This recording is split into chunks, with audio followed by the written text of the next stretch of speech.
আমি এখন নবম দশম শ্রেণীর সাধারণ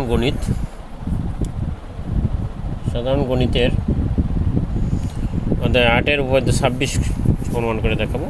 এখানে আছে বৃত্তের বহিস্থ কোনো বিন্দু থেকে বৃত্তের দুইটি স্পর্শক টানলে ওই বিন্দু থেকে স্পর্শ বিন্দুদ্বয়ের দূরত্ব সমান। অর্থাৎ আমি ছবিটা যদি আঁকি এখানে, তাহলে এখানে দেখা যায়, এখানে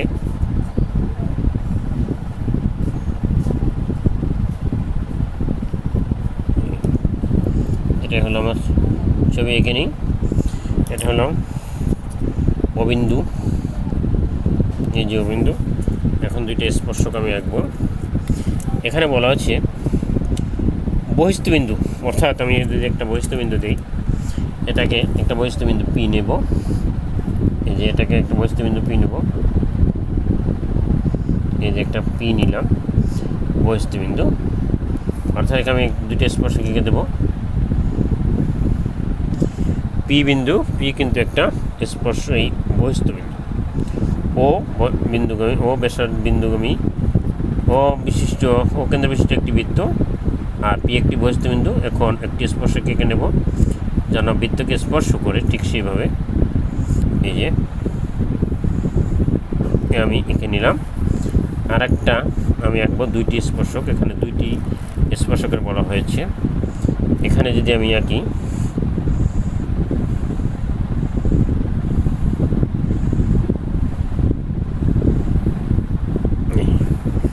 কিন্তু দুইটা স্পর্শক আমি আঁকলাম, এইটাকে আমি নাম দিলাম এ, এটার নাম দিলাম বি, এবং এই ওবিটা যোগ করে নেব। ওবিটা যদি যোগ করি, এই এখানে ওটা যোগ করব আমি।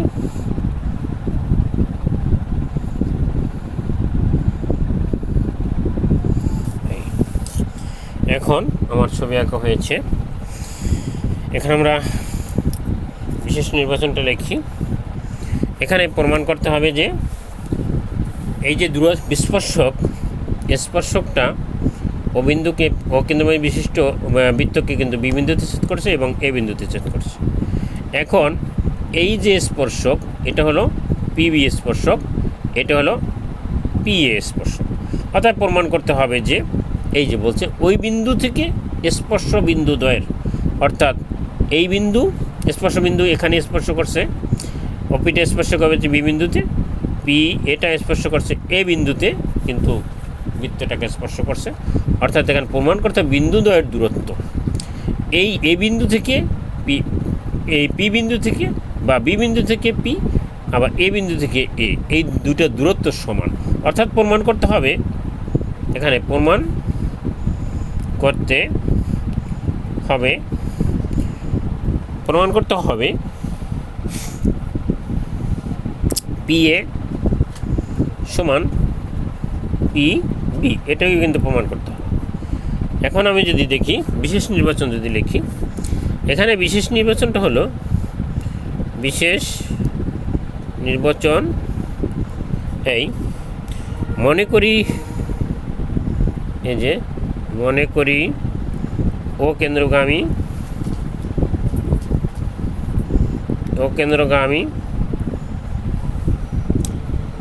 এবিসি বৃত্তে, একটা আমি এখানে যদি একটা সি দিয়ে দিই, এবিসি বৃত্তে ও কেন্দ্রগামী এ বি সি বৃত্তে পি একটি বহিস্থ বিন্দু, এই যে পি একটা বহিস্থ বিন্দু, বৃত্তে পি একটি বহিস্থ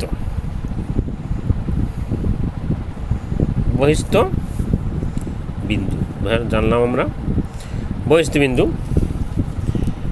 এখন পি এ ও পি বি রেখা দুইটি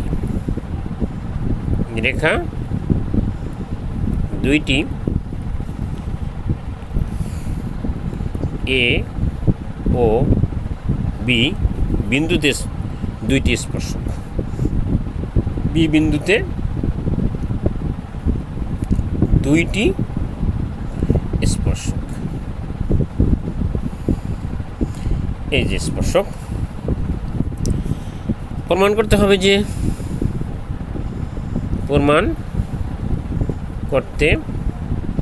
হবে যে পিএ সমান পিবি।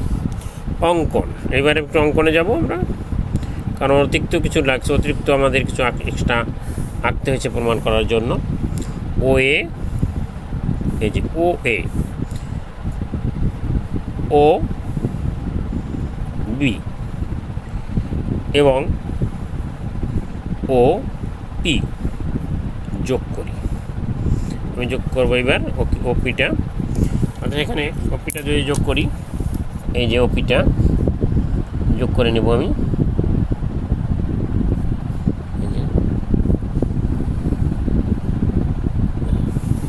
ওপি যোগ করে নিলাম। এখন প্রমাণ হলো ওপিএস পিএ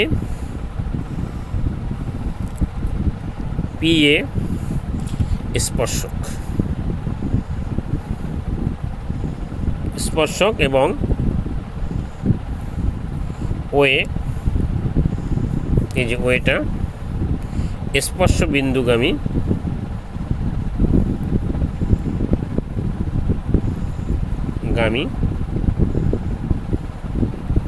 ব্যাসার্ধ। এই ওয়ে স্পর্শ বিন্দুগামী মানে স্পর্শকটা এই বৃত্ত পর্যন্ত, স্পর্শ জায়গা, এই স্পর্শকটা যেখানে টাচ করছে আর ওটাও একই জায়গায় স্পর্শ বিন্দুগামী ব্যাসার্ধ, এটাকে বলে স্পর্শ বিন্দুগামী ব্যাসার্ধ। অর্থাৎ পিএ লম্ব ও এ, কারণ আমরা 25 নম্বর উপপাদ্যতে দেখেছি যে স্পর্শগামী বিন্দুটাই কিন্তু এই স্পর্শকের উপরে লম্ব হয়। এই যে এর আগে আমরা যা দেখে আসছি 25 নম্বর উপপাদ্যে দেখে যেখানে স্পর্শ করে সেই ব্যাসার্ধটা হয় লম্ব ওই স্পর্শকের উপরে, অর্থাৎ এখানে স্পর্শক কিন্তু পিএ, আর এর আগে ওটা লম্ব ছিল পিটি, অর্থাৎ পিটিও লম্ব ওর উপরে, পিটি যেটা ছিল সেটা, কিন্তু এখানে হলো পি এর উপরে লম্ব ওই, অর্থাৎ এটা 25 থেকে আমরা পাই যে যেখানে স্পর্শগামী বিন্দুটা ব্যাসার্ধের, অর্থাৎ স্পর্শকের উপরে ওই স্পর্শগামী বিন্দু ব্যাসার্ধগামী যে সরলরেখাটা সেটা ওই স্পর্শকের উপর লম্ব হয়, সেজন্য আমরা লিখতে পারি পি এ লম্ব পি। অতএব পি এ ও সমান এক সমকোণ, অর্থাৎ এই কোণটা কিন্তু একটি এক সমকোণ। যেহেতু লম্ব, আমরা জানি কোনো রেখার উপরে যদি লম্ব থাকে সেটা এক সমকোণ হয়, এক সমকোণ অনুরূপভাবে দেখানো যায়,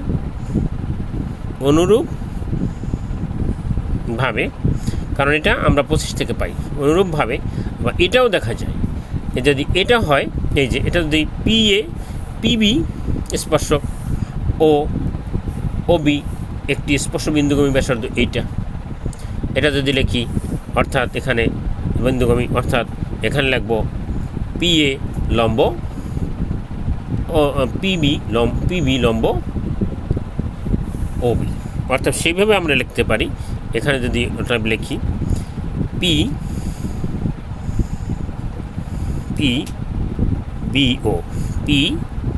বি ও সমান এটাও কিন্তু এক সমকোণ।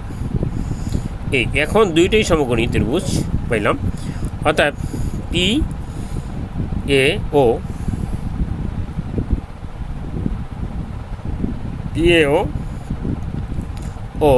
পি বি ও সমকোণী ত্রিভুজ থেকে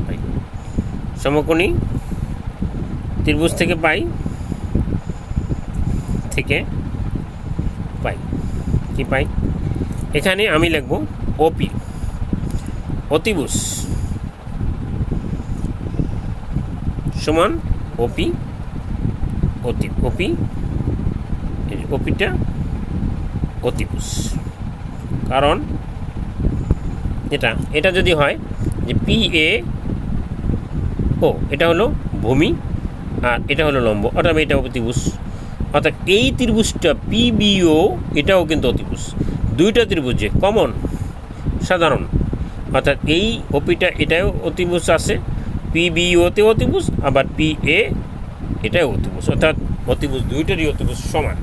আবার এই যে এখানে দেখা যায় এই যে লম্বটা অর্থাৎ স্পর্শগামী ব্যাসার্ধগামী স্পর্শকটা হলো ব্যাসার্ধগামী বিন্দু যেটা স্পর্শ করছে সেটাও, অর্থাৎ ওবিটাও কিন্তু এখানে ব্যাসার্ধ, আবার ওএটাও ব্যাসার্ধ, অর্থাৎ আমরা লিখতে পারি ওএ সমান ও বি, কারণ দুইটাই কিন্তু ব্যাসার্ধ। এই ও এবিসি বৃত্তে ওবিও একটা ব্যাসার্ধ, আবার ওএও একটা, অর্থাৎ ওও যতটুকু আবার ওবিও ততটুকু, উভয়ের ব্যাসার্ধ, উভয়ের, এটা লিখি উভয়ের ব্যাসার্ধ, উভয়ের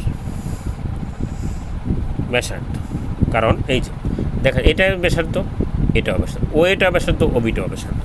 সে অর্থে আমরা লিখতে পারি যে ত্রিভুজদ্বয় সর্বসম, অর্থাৎ ত্রিভুজ পি এ ও সমান সর্বসম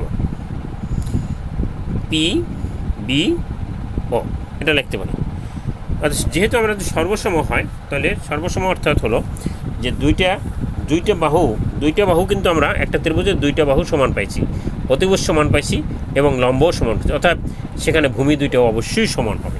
ভূমি দুইটা এখন পি এ ও আর পি বি ও দুইটার মধ্যে এই যে ওবিটা ও এটা লম্ব দুইটা সমান, আবার এই অতিভুজ দুইটাও সমান, সেহেতু অন্য যে বাহুটা অর্থাৎ ভূমিটা আছে সেটাও আমরা সমান বলতে পারি।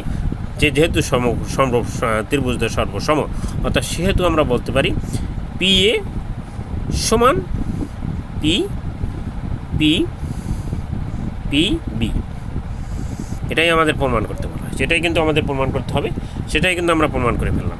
কারণ দুইটা বাহু যেহেতু সমান হয়েছে অর্থাৎ অন্য বাহুটাও কিন্তু সমান হয়, অর্থাৎ যেহেতু সর্বসম হয়ে গেছে, দুইটা বাহু হলে সর্বসম হয়, সর্বসম, সেহেতু আমরা আর যে দুইটা বাহু যে বাহু দুইটা রয়েছে অর্থাৎ পি বি আর পি এ, অর্থাৎ সেই দুটো সমান, যেহেতু অতিভুজ দুইটা সমান, লম্ব দুইটা সমান, অর্থাৎ সেহেতু ভূমি দুইটা, এটা হলো ভূমি, এই পি এটা পি বিটা ভূমি, আর লম্ব হলো ও এ আর ওবি, অর্থাৎ ও এ ও সমান হয়েছে, ওবি সমান হয়েছে, অতিভুজ সমান হয়েছে, অর্থাৎ বাকি যে ভূমি দুইটা থাকে দুইটা ত্রিভুজে সে দুইটা অবশ্যই সমান হয়, অর্থাৎ এখানে সেটাই কিন্তু প্রমাণ করতে হবে আমাদের, অর্থাৎ পি এ সমান পিবি আমরা প্রমাণ করতে পারলাম, অর্থাৎ প্রমাণিত।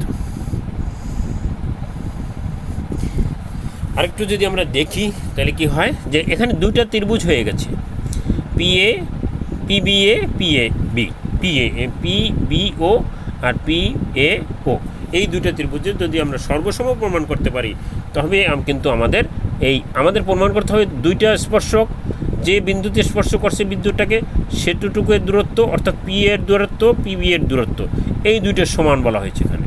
এই যে ওই বিন্দু থেকে অর্থাৎ বহিস্থ বিন্দু পি থেকে যেখানে স্পর্শ করছে অর্থাৎ এখানে বি বিন্দুতে স্পর্শ করছে, এখানে এ বিন্দুতে স্পর্শ করছে, অর্থাৎ এই পি থেকে এ এর দূরত্ব এবং পি থেকে বি এর দূরত্ব এই দুইটা দূরত্ব সমান এখানে বলা হয়েছে, অর্থাৎ পি এ সমান পিবি।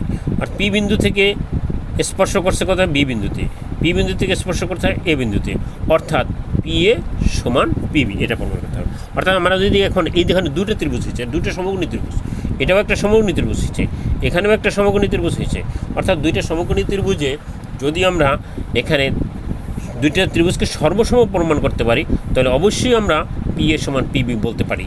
অর্থাৎ আমরা প্রথম দেখলাম যে এই বিও ও বি ও এ এই দুইটাই কিন্তু সমান, কারণ হলো এখানে এই যে ও এটাও কিন্তু এই বৃত্তের ব্যাসার্ধ আর ও বিটাও কিন্তু এই বৃত্তের ব্যাসার্ধ দুইটাই, অর্থাৎ এইটুক সমান এইটুক দুইটাই ব্যাসার্ধ, অথবা এটা ও এ সমান ওবি বলতে পারি।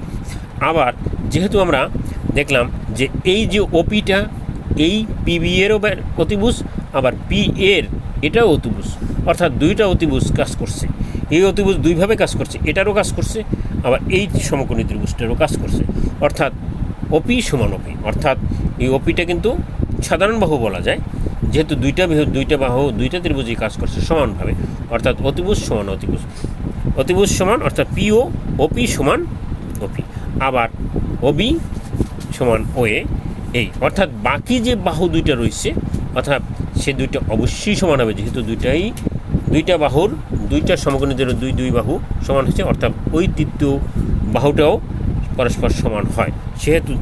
যেহেতু আমাদের ত্রিভুজ দুইটা সর্বসম, অর্থাৎ সেখানে আমরা বলতে পারি যে পি এ সমান পিবি অর্থাৎ পরমাণু। অর্থাৎ এখানে ধন্যবাদ।